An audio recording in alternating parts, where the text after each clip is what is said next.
ఉపరాష్ట్రపతి కావటం ఆంధ్ర రాష్ట్రానికి గర్వకారణం, తెలుగు వారికి అందరికీ కూడా శుభ పరిణామం. అయితే ఆయన కేంద్రంలో మంత్రిగా ఉంటూ ఆంధ్ర రాష్ట్రానికి కేంద్ర ప్రభుత్వానికి మధ్యన వారధిగా ఉంటూ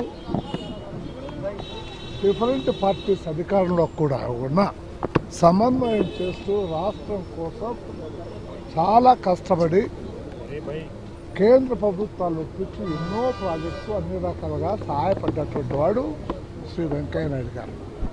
ఆయన అవటం మాకందరికి సంతోషకరంగా ఉన్న ఒక రకంగా చెప్పాలంటే అటువంటి సంధానకర్త ఇవాళ ఎవరు లేరు. రాబోయేటువంటి రోజుల్లో కూడా అలాంటి వాళ్ళు వస్తారని నేను అనుకోవటం లేదు. దానివల్ల రాష్ట్రం పురోభివృద్ధిలో మాకు సెంట్రల్ నుంచి ఇవాళ వచ్చినంత సహకారం రావటానికి వస్తున్న సహకారం రాకుండా పోయేదానికి అవకాశం ఉంది. ఈయన మా ముఖ్యమంత్రి శ్రీ చంద్రబాబు నాయుడు గారికి ఈయనకు ఉన్నటువంటి దోస్తి, దానివల్ల సాధ్యం కానివి కూడా అసాధ్యం చేసి రాష్ట్ర అభివృద్ధికి తోడ్పడ్డాడు. అలాంటి వ్యక్తి మరి రాజకీయాల్లో లేకుండా ఒక కాన్స్టిట్యూషనల్ పదవిలోకి పోవటం రాష్ట్ర ప్రజలందరూ సంతోషించిన రాష్ట్రాన్ని మాత్రం తీరని ఇబ్బందికరమైన